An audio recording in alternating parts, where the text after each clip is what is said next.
Well, thank you so much, Elie, for being with me today on the WaveCapital's guest speaker series on relationship building in a team environment. You're my 80th guest. How are you today, Elie? Good. Thanks for having me. I guess 80. Let's hope it's an auspicious number. Yes, Jerry Rice is 80, right?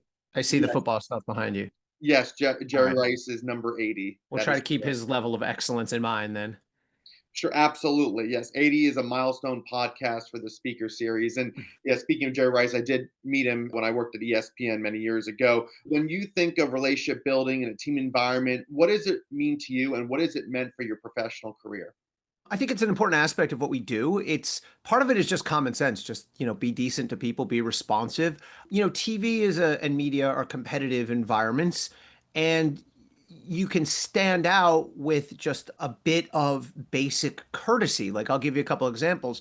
I always tell people when they're starting, if you get an email from a booker, respond. Like if you can do the segment, great. You should be happy they're reaching out to you. But if you can't, don't just ignore them. I'm friends with bookers. They tell me, how it makes them nuts when they send someone an email and the person doesn't respond at all, how inconsiderate that is. And then, every time I can, which is most of the time, if time permits, at least send a couple quick notes. At least give the producer of the segment a call. Hey, which points do you want to hit? Here's what I think is important. That type of little extra effort, A, makes you better, gives you better segments, and B, you help other people do their jobs and they help you do your job. So it takes a little extra work, it takes a little extra consideration, but I think that type of approach is transferable to all sorts of different industries. Absolutely. And you're a Rutgers graduate. You went to Harvard Law School. In your early days and early part of life, what inspired you? Any mentors of yours you looked up to, but what Yeah. inspired you to follow the legal route? Pursuing a degree in law and pursuing a career that pertains to the criminal justice system. So it's a little cliche, but obviously my dad we don't get corny in my family, but my dad was a lawyer, well, he retired now, but it's not in the way you think. I think people go, oh, your dad was a lawyer. You must have seen that and thought, I want to do that. It's actually kind of the opposite because my dad worked his ass off and it was a grind. He did well, but I was under no illusions about what the law is, right? I think a lot of people, went into law school having seen a few good men and thought that's what I'm going to be doing. I knew what it really entailed. My dad had a small practice. He was either solo or he had a couple people here and there who were associates and partners. But I used to go in and it's hard work and it's unforgiving.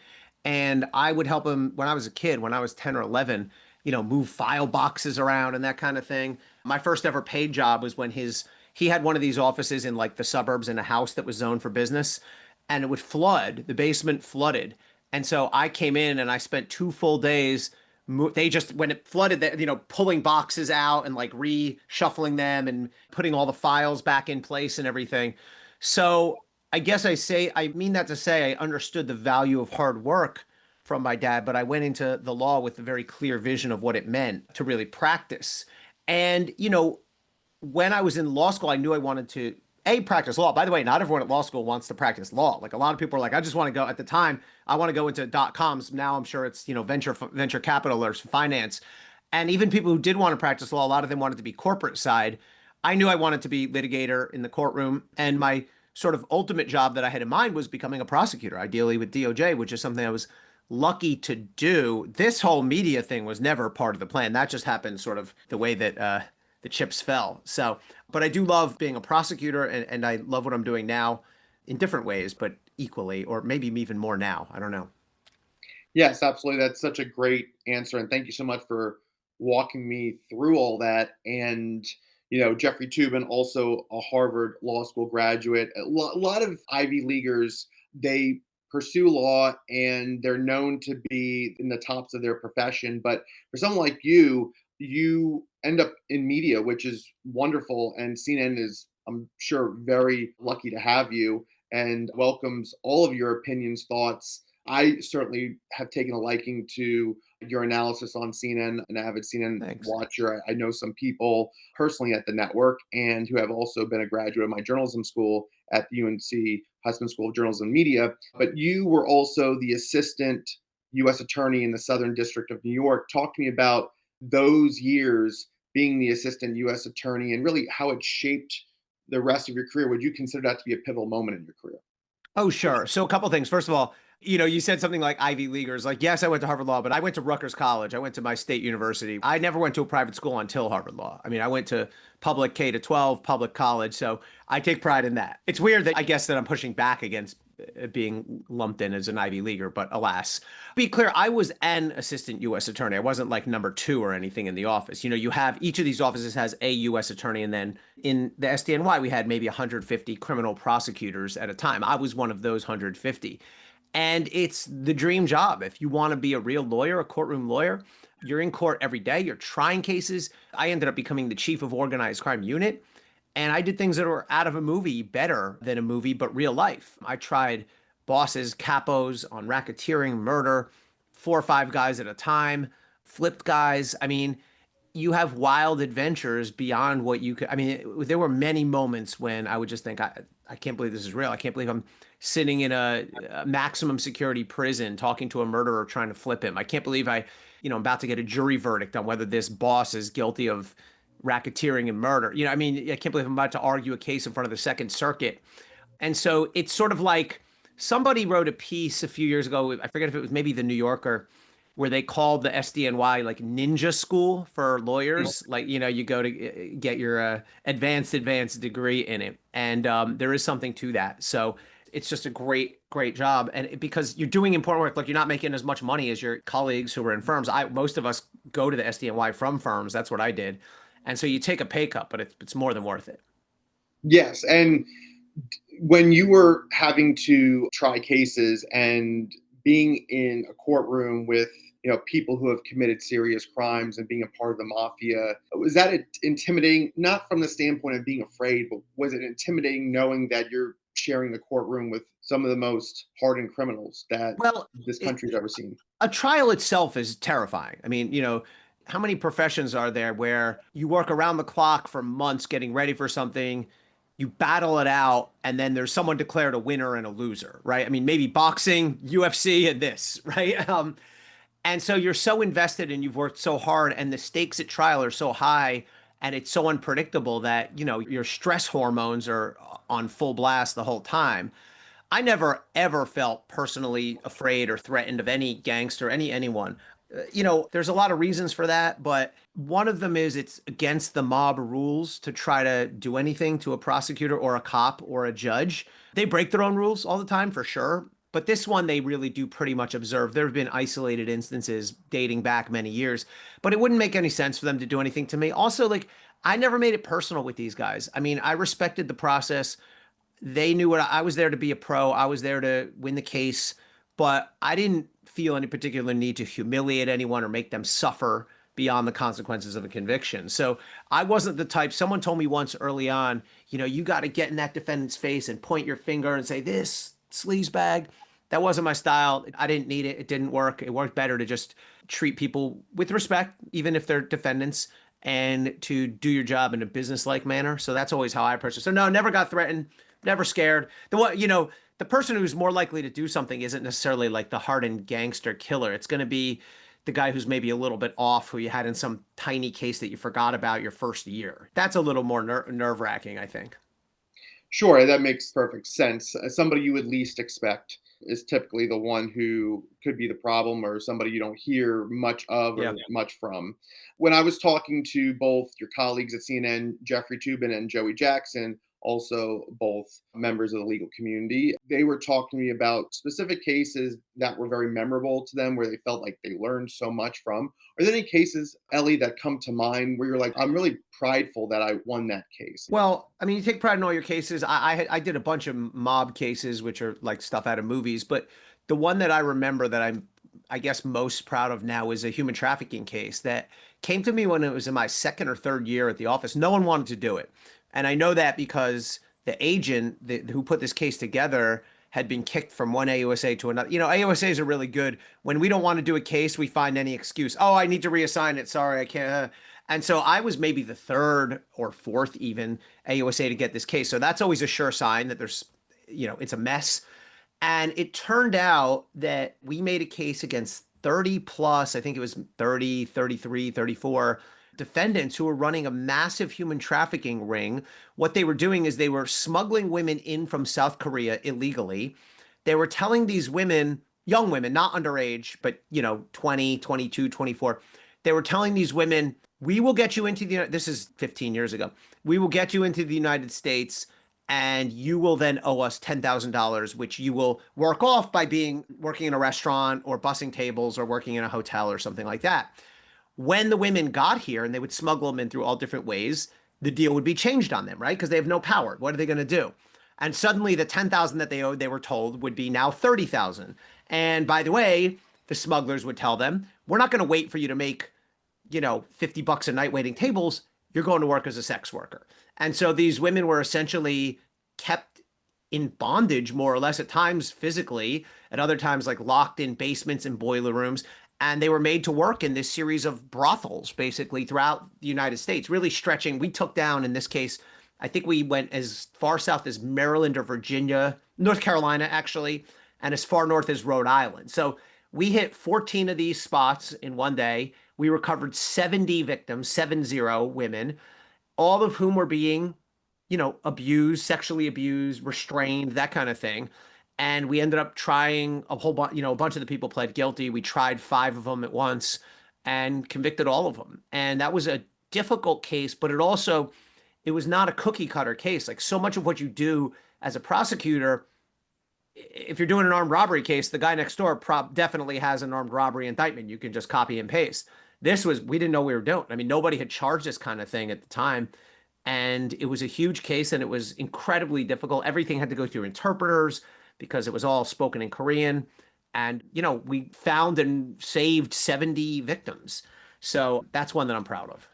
And because of what you had to endure to win that case and to, put people behind bars, I mean, I'm sure it was gratifying and relieving. And also you saved a lot of innocent women's lives.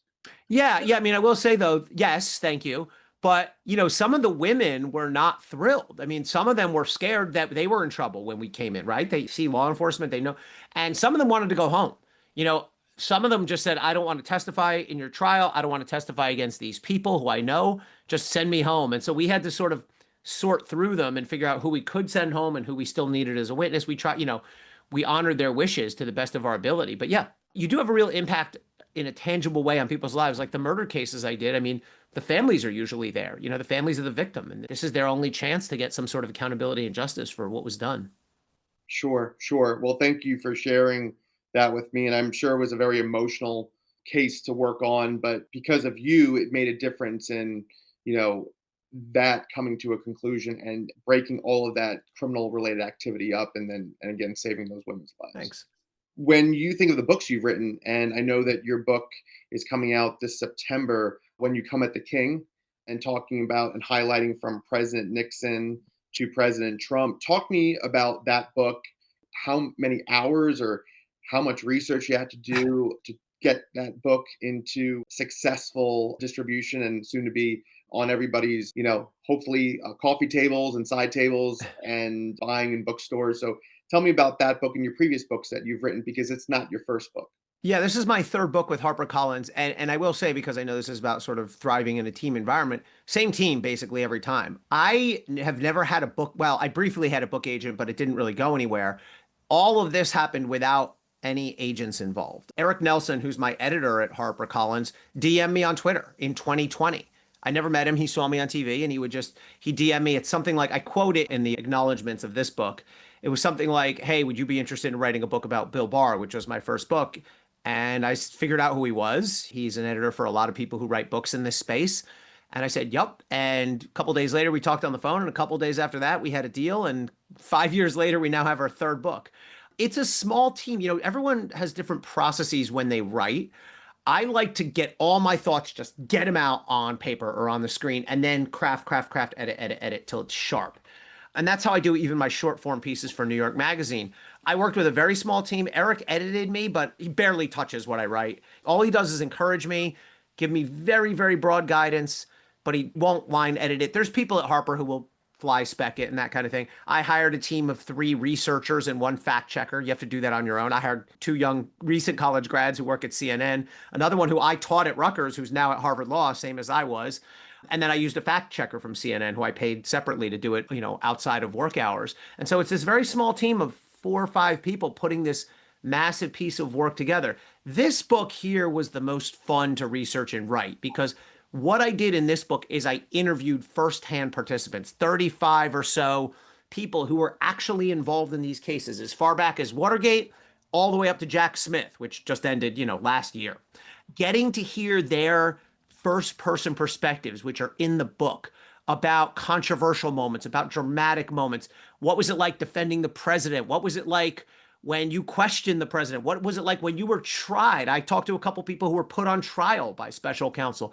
What was it like, working in the White House when this happened? What was it like in the trial room, in the deposition room? And there's so many examples of that. And so when I would do these interviews, the book would almost take shape around what they were telling me. I mean, in the beginning, the end, I have sort of big picture analysis and I have tons of historical stuff in there, but it's really like each chapter stands alone as the inside story of whether it's Watergate, Iran-Contra, Bill Clinton and Ken Starr, all the way up through Mueller and Robert Hur with Joe Biden and the Hunter Biden cases and Jack Smith. And every one of these people, where we got the title from, When You Come at the King, I mean, you probably know if you watch The Wire, right? It's a famous line from Omar, when you come at the king, you best not miss. But that goes back to Machiavelli.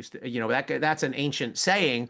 And it hit me when I was researching this because every one of these folks, no matter what, whether they're prosecutor, defense lawyer, defendant, witness, whatever, judge, all realized that this would be the highest stakes battle they'd ever have. And that it would be the main thing or maybe the only thing they'd be remembered for. And when you get people in that type of life or death, professional and political life or death situation, sometimes it brings out the best and sometimes it brings out the worst in people. So the stories in here, I'm so proud of. I loved hearing it and I love retelling them. I'll give you some, there's a million of them, but I'm sure we'll hit on a couple favorites.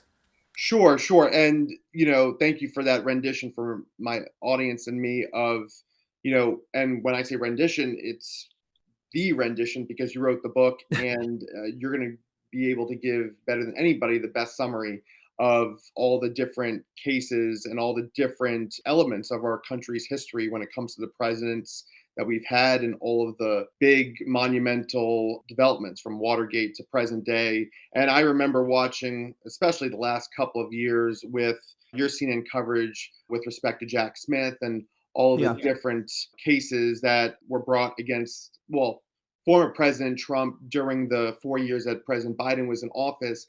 Questions I asked Jeffrey, questions I asked Joey. How much confidence do you have in the American justice system, especially in the last 10 years? Given that now we have a 6-3 Supreme Court in favor of Republicans because it's 6-3 conservative majority. But given the fact that we have the Make America Great Again movement in the Republican Party that's redefined the Republican Party with President Trump, being the leader of the party, how concerned are you about democracy and our Constitution and the foundational principles being not shattered, but given just everything going on, the future and how it can all hold up? The courts are not perfect. The justice system is not perfect. Neither of them ever have or could be. I do believe in those structures and institutions. I do not think our democracy is about to end. I know people, look, I'm not a huge political fan of Donald Trump, but I also don't buy into the notion that he's going to end our democracy, as so many people have been saying. I mean, he's in year 5 now of his presidency, obviously with the 4-year gap, and we still exist. We're fine. He absolutely is pushing outer limits. He is testing boundaries. But I think the courts have by and large done a good job. I don't agree with every decision, but I think they've done a good job of drawing lines and of reining him in. But one of the arguments I make in this piece is that so many safeguards have been kicked down by Donald Trump, including there's no possibility that there will be any sort of independent prosecution into Trump or the administration during this term. I mean, it's a miracle that Mueller happened last term, and I think he has learned from that. And not only that, it appears Trump is gearing up to weaponize DOJ. And look, I think there was weaponization against him as well, to an extent. I think Letitia James, for example, absolutely weaponized her political office. Alvin Bragg, who I've known forever, absolutely brought a ridiculous case against Trump. I don't think that justifies him doing the same thing to others. And so what I argue in the book is Trump is kicking down a lot of guardrails. And the question for whoever comes next, and after that, Democrat or Republican, is going to be which of those, if any, do we restore? And it's going to be tempting for whoever comes next to say, there's so many, whistleblower protections and inspectors general and ethics laws. It's going to be tempting for the next president to go, why would I bring that back? All that can do is make life difficult for me. And I argue in this book that whatever we call them, and we've called them different names over history, independent prosecutor, now special counsel, that notion of having some sort of independent prosecutor capable of investigating the president as top brass, that cannot be discarded for all time. It's been imperfect, as I lay out in the book. There have been investigations that have gone bad, but I suggest in the book ways we can do better. But that has to come back. Otherwise, we're going to lose a really crucial check on the presidency. Sure. And I would imagine that what could have prevented Donald Trump's second term is that if Merrick Garland had, the attorney general, obviously under President Biden, or former President Biden now, but if Merrick Garland had identified Jack Smith to be special counsel probably a lot sooner, President Biden. It's an unanswerable counterfactual, and I consider it in the book. I definitely critique Merrick Garland for taking that long, right? He didn't put Jack Smith in place until nearly 2 years into his term. Jack Smith, he moved quickly, but I argue in the book, he never had a chance. Anyone who understands federal courts and federal criminal litigation could have told you there's no way Jack Smith's going to be able to get this case fully investigated, indicted, and tried before the election, especially given the lingering immunity issue. So I do think Merrick Garland is to blame for the fact that Jack Smith was not able to try his cases before the election. I don't know, and I don't know that we will ever know whether it would have changed the election had he done so. Look, we don't know what the outcome would have been. We don't know whether Trump would have been convicted. It could be that a jury would have hung or he would have been acquitted, which would have been probably rocket fuel for him. The Alvin Bragg case was tried and he was convicted. And if anything, I think it rebounded against Alvin Bragg and in Trump's favor. A lot of people who really understand what they're talking about in this political side of the world say that onslaught of charges on Trump was really what spurred him certainly to the Republican nomination, which he then won from. So I think it's absolutely fair to lay fault at the feet of Merrick Garland. But I don't know that had he moved quicker, it would have changed the election. Nobody will ever know whether that would have changed the election result.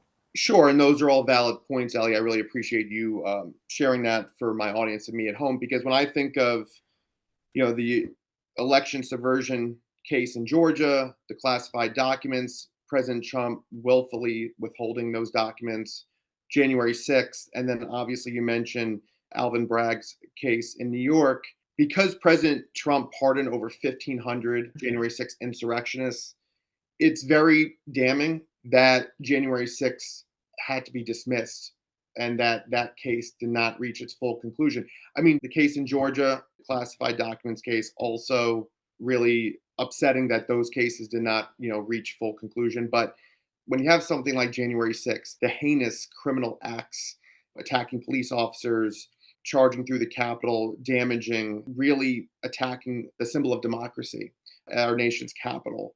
From a legal perspective, and when historians look back 20, 50, 100 years from now, will that also define, it may sound like a rhetorical question, but I think I know what your answer is going to be, will that define the Trump presidency, that we actually had a president in U.S. history pardon over 1,500 criminals from January 6th, and that Jack Smith was not able to conclude his work?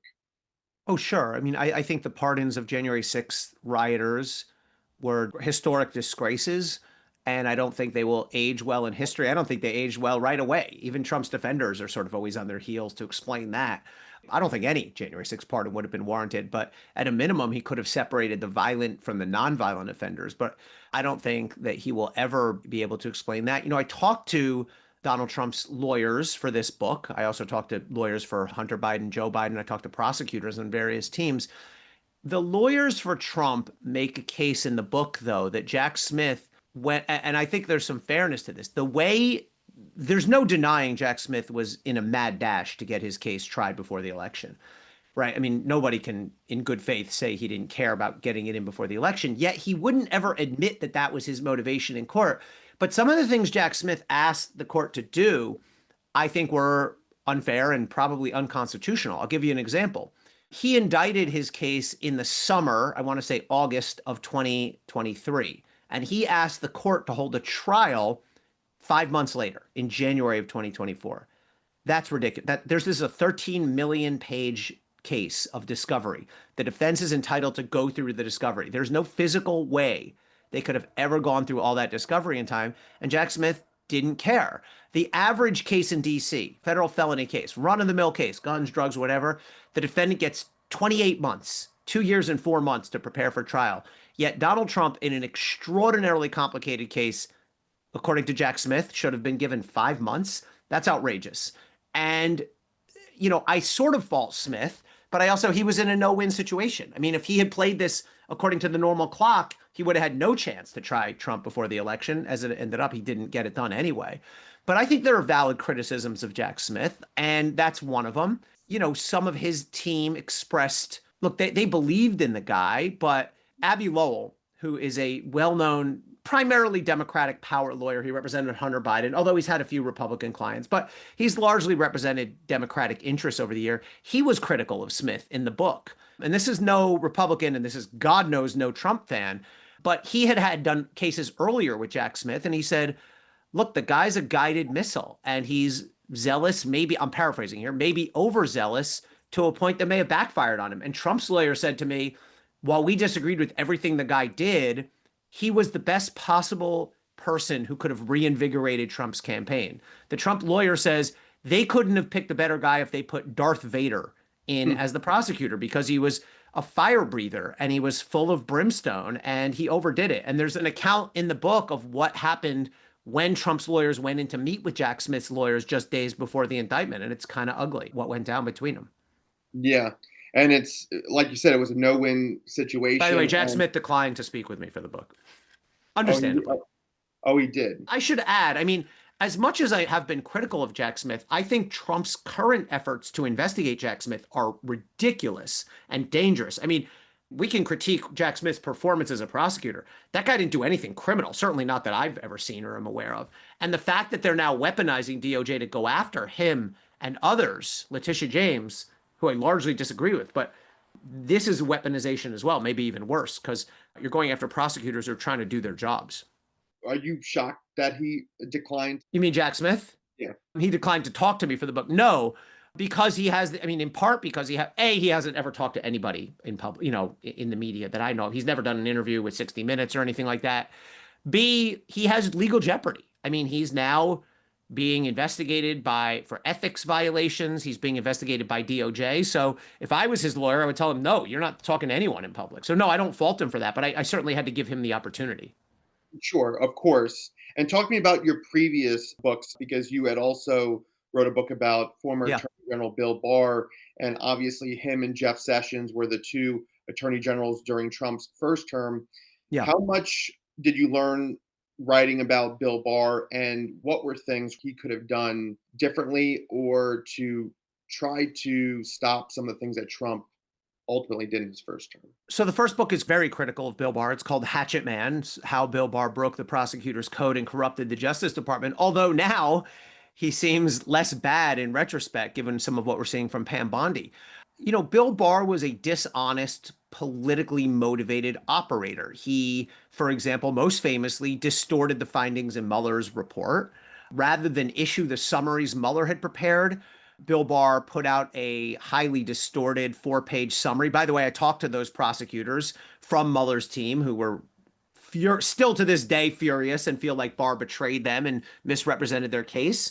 And Barr, helped to protect Trump's flank at every turn. Barr ultimately broke from Trump on the issue of whether the 2020 election was stolen. And when Barr said publicly it was not, that's when Barr was essentially shoved out the door. And, Barr's since become a sort of complicated figure because he is critical of Trump at certain points, but at other points he has continued to defend him. But I think Barr really started us. Look, no AG's been perfect, but Barr, I think, really politicized that office and used it to protect Trump in often dishonest ways that I think are really astonishing when you look at, Bill Barr's dishonesty. I'll give you a very small example of how Bill Barr, I say in the book, the guy's a liar, and he is. Here's an example. So after Mueller sends his report to Barr. Barr issues this, what we now know to be distorted 4-page summary. Mueller then sends Barr a letter, which we've now seen, but at the time we didn't know of it, saying, you have misstated my work and my conclusions. Barr then goes in front of Congress. Now, Barr has gotten this letter from Mueller saying, you have misstated my conclusions. And a member of Congress asks Barr, has anyone on Mueller's team expressed any dissatisfaction to you? And Barr says no, when he had already received this letter from Mueller saying just that. And later on, he was asked about that at a later congressional session. And the congressman says, you lied to us. You told us you hadn't received a letter when you had. And he just goes in this like mushmouth word salad of how it wasn't a lie. So he really was just sort of all about protecting. I don't think Bill Barr had any particular affinity for Donald Trump, the individual, but I think Bill Barr felt strongly that his role as AG was to protect the president, and he was willing to bend the truth in order to do that. And what we're seeing with now Attorney General Pam Bondi, it Yeah. just Well, seems, it's worse. yeah. Bill Barr was never willing to use the power of the attorney general's job. He definitely was willing to use it defensively to protect Trump, but he was never willing to use it to go after people, to prosecute enemies. In fact, he declined to do so a couple times. Trump wanted him to go after John Kerry. He wouldn't do it.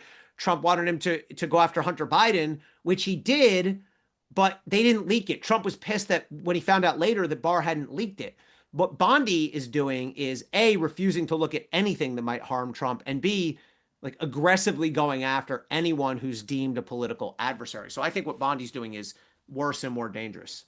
And with Jeffrey Epstein and you on CNN were explaining the grand jury minutes, that's only a fraction of how much data or information is out there. So I know that this is ongoing and that people are being subpoenaed, Democrats and Republicans alike, to discuss what they know. Just from your perspective, will the Jeffrey Epstein files, and people are believing that Donald Trump is named in those files. I think a lot of his supporters, MAGA and Republicans, they want to know the truth, because whether it's Kash Patel or whether it's Dan Bongino, considered to be conspiracy theorists, if you will, on this subject matter. What are your thoughts on how this is all going to shake out, and will some conclusion be discovered? I don't know that we'll ever get to a point where people say, okay, I accept this to be the case with Epstein. I think we're almost at a point where there's so many theories out there and people are so dug in that I don't know that people are ever going to be talked out of what they believe. I do think we'll see the documents. We have reporting that, well, we know Congress has subpoenaed the documents, and apparently DOJ has said they're going to comply within the next few days. They're going to start turning over documents. So I do think we'll see that. There's been wide reporting that Trump is named in the Epstein files, but just being named in the Epstein files doesn't mean he committed a crime. Bill Barr, speaking of, just testified in Congress yesterday, and apparently, he was AG during part of this. He says that there's no mention of Trump doing anything criminal. So it could well be that that's how it plays out. I'm sure there are mentions of various other people doing criminal things and having sexual contact with minors. Will we find out who those people are? I just don't know. But I do think we're going to see many of the Epstein files fairly quickly. And I think ultimately, if I had to guess, I would guess it's sort of anticlimactic. Like, by all appearances, there's not some client list that just says, here's everyone who ever had sex with minors. I think there may be other, there may be smatterings of information like that scattered throughout the files, but I don't think it's as neat and tidy as here's a client list. Sure. That makes sense. And also it gives my audience and me at home just some extra detail, because what we hear on CNN, whether it's you or others in the legal community talking about this subject matter, it's nice that you can clarify and you can offer your perspectives on this. And, it's very sensitive information, and it's very upsetting that there were a lot of women who were innocently targeted and abused and hurt in all of this. And families obviously want justice to be served. And I really hope that for the sake of the families and the victims who had to endure all of this, that there is a conclusion to be had. Mm-hmm. When you think of your time at CNN, and it's been quite a number of years, 7 years, how much do you love your CNN community, your family at CNN, and getting to work with wonderful people every day? So none of this, again, was ever the plan or expected. I didn't go to journalism school. I started doing this in the summer of 2018 because the Mueller investigation was happening and they just needed people all day, every day. So I had friends from the Southern District who had left the SDNY who were doing it and said, would you want to try it? I said, yeah. I mean, I thought looked fun and it looked consistent with what I was doing. I was teaching at Rutgers and it just took off from there. I love this job. I love the CNN part of it. I love the writing of books. I love writing for New York Magazine.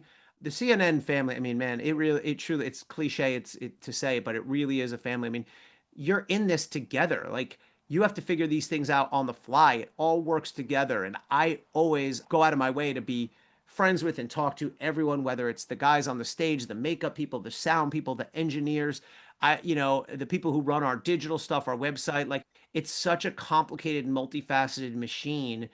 To be part of it is a privilege. You have to work your ass off. The hours are insane. I don't mean like the hours, if you add them all up, I mean, they're a lot, but like, I'll have days where I wake up at 5:30 in the morning and I'm on at 7, and then I'm on at 11, and then I'm on at 4, and then I'm on at 9 p.m., and I'm home at 10:30.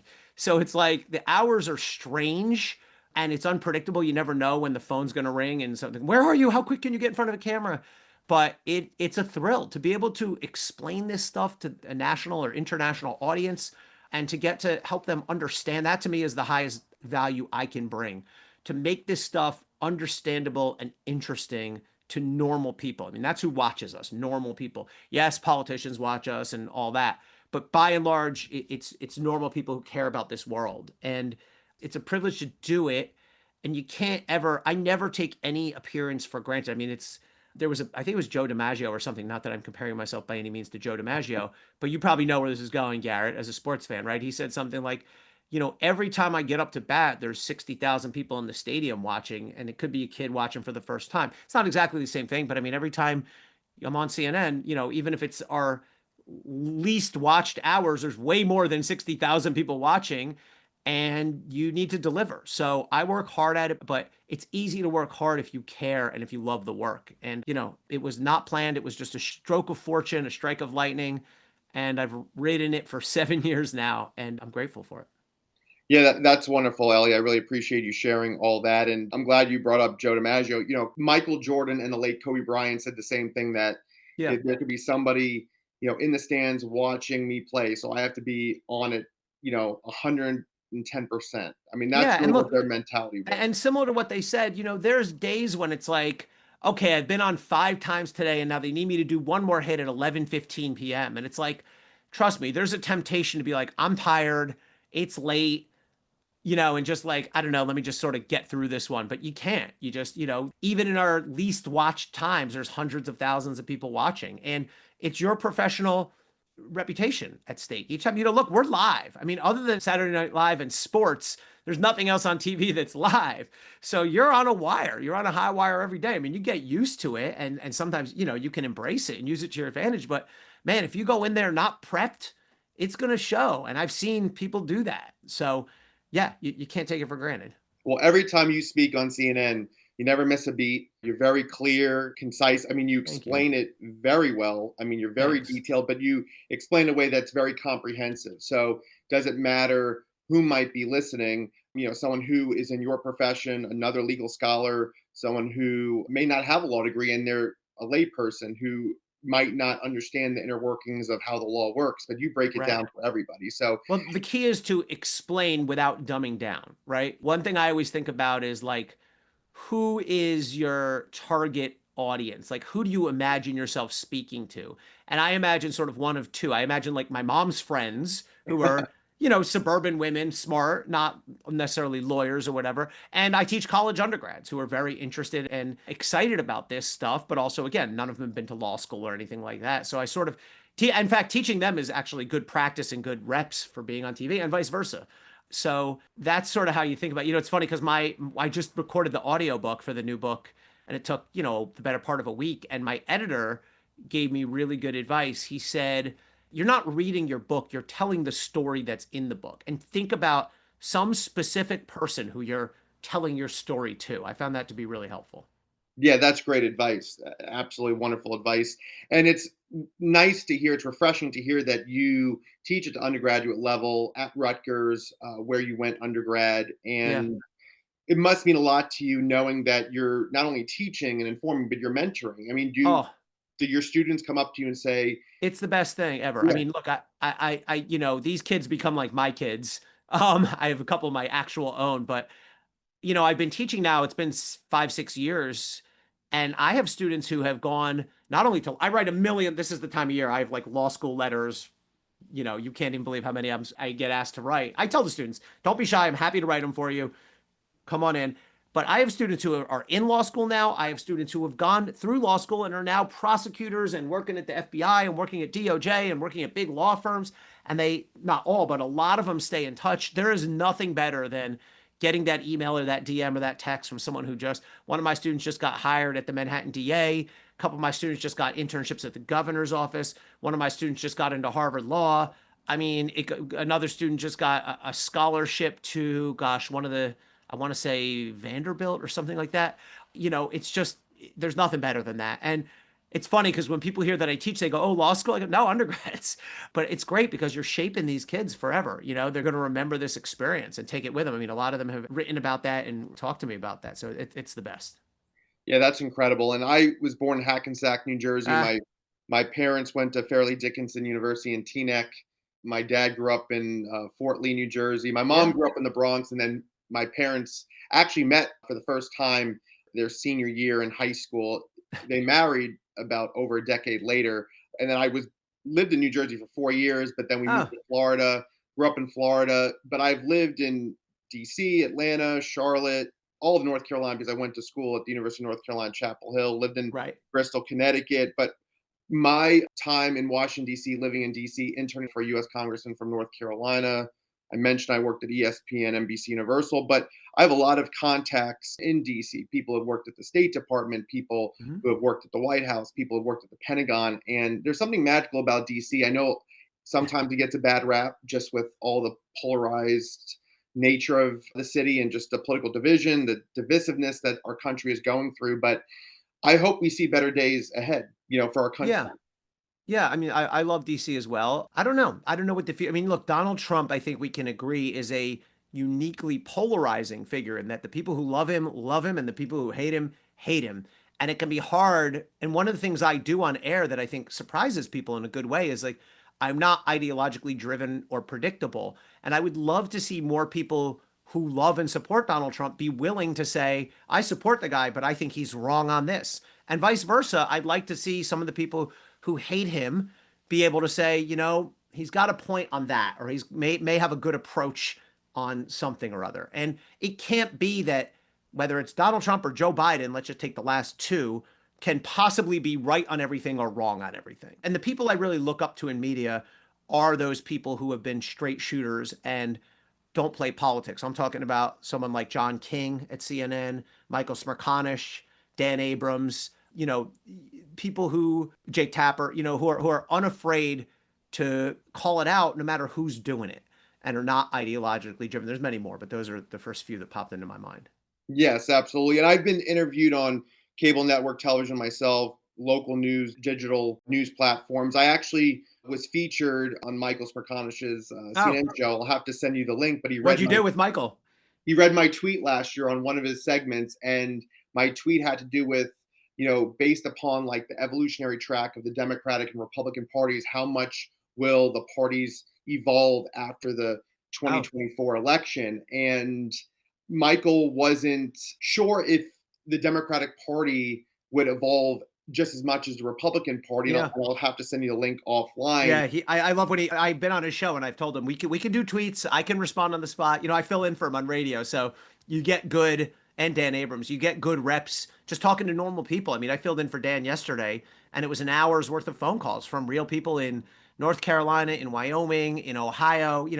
When you live in New York and DC and work in those places, it's like you are in a bubble. And it can really be helpful to hear from normal humans out there. And yeah, so I like that part. It's always a fun part of the show because Michael is like, bring it on. He doesn't know Right. what's coming. He tells his producer, you show me good provocative tweets. And sometimes Michael gets mad, right? You've seen him go, no, that's BS. You're wrong. And sometimes he agrees and says that's a good point. So yeah.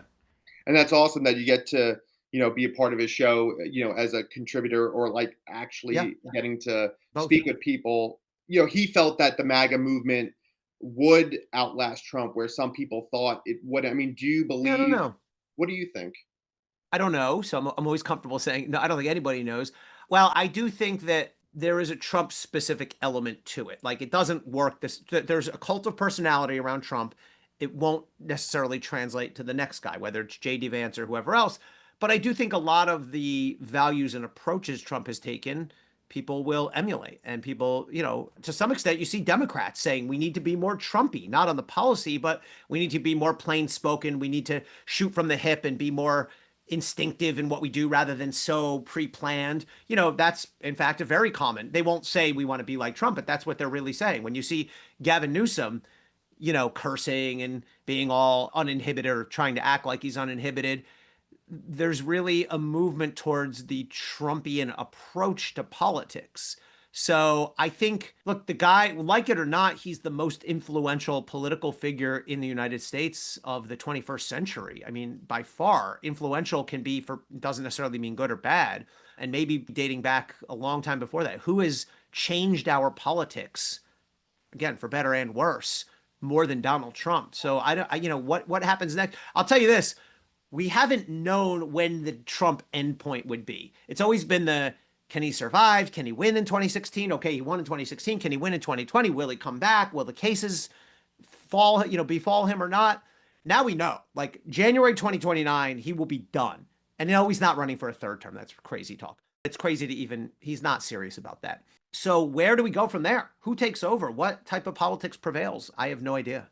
Well, would you say that Barack Obama was influential in the positive sense, where Donald Trump has been influential in the negative sense, and they're like two of our presidents in the Um, 21st century, but they're seen as polar opposites? Well, they're Like, very different. They're very different, and they're certainly the two most influential, I think, figures of the right. 21st century. I guess you could argue which is more. I think Barack Obama did a better job at being president than Donald Trump. I think Barack Obama was much more faithful to our traditional norms, values, laws, whereas Trump does whatever he wants in his own way. But it's not just as simple as like all good, all bad. But look, I think Barack Obama had an exemplary run as president. And I think he's going to be hard to equal. I'm not saying he's unparalleled, or I'm not saying he's the greatest president in history, but in terms of recent presidents, I think he had a remarkable run. And what, by the way, in the book, there's really no it's almost like a gap in the Obama years. There's scandals before and after. The closest thing we can get to, well, it's an important chapter in the book, is the Hillary Clinton email investigation, which really had nothing to do with Obama, but it was horribly mishandled by DOJ, by Loretta Lynch, and by Jim Comey. And I'm very critical of the way, especially Jim Comey handled that. That's not really has nothing to do with Obama. But it's funny because I was saying to David Axelrod, who I'm friends with, I had dinner with him the other night, and I said, you guys, you're not mentioned in this book. Obama's barely mentioned in this book. Nothing scandal. Like you guys were really, I mean, they weren't 100% scandal free, but they were pretty damn close. And when you compare it to certainly Trump, Biden, Clinton, the Reagan Bush era had Iran Contra, Carter was pretty scandal free. And then Nixon, Obama, I guess, and Carter were the two that were the least scandal plagued.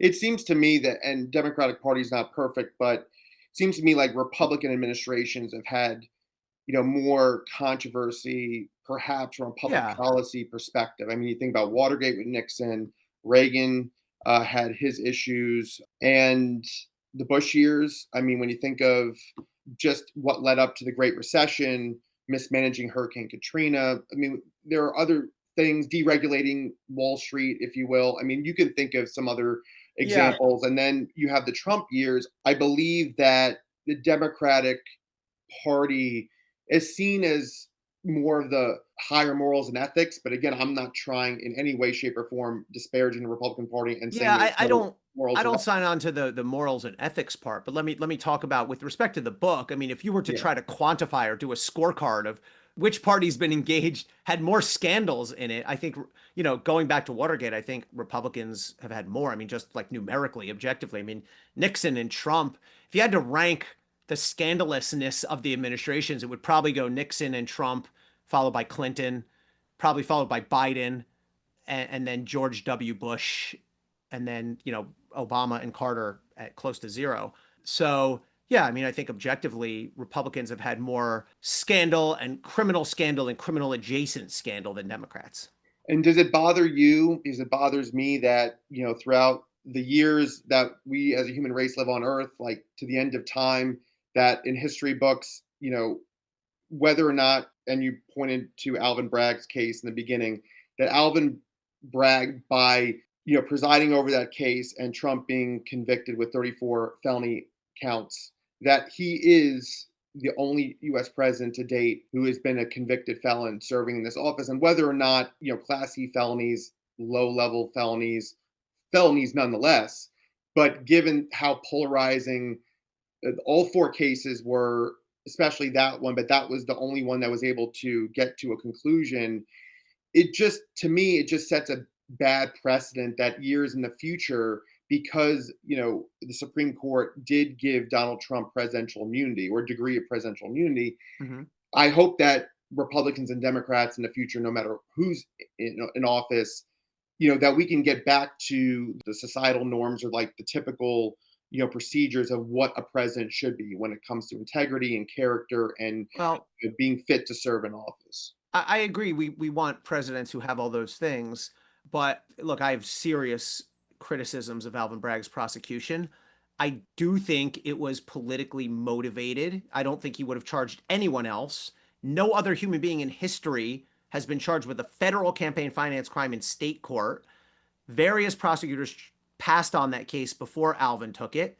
I don't think the conviction is going to hold up in appeals court. And I think one of the lessons, and I argue this in the book, is goes back to the title. When you come at the king, you best not miss. And I think Alvin missed, even though he got a conviction. I think he missed. I think the conviction is going to be thrown out. I don't really talk about Alvin's case in the book because it's focused on DOJ and federal cases.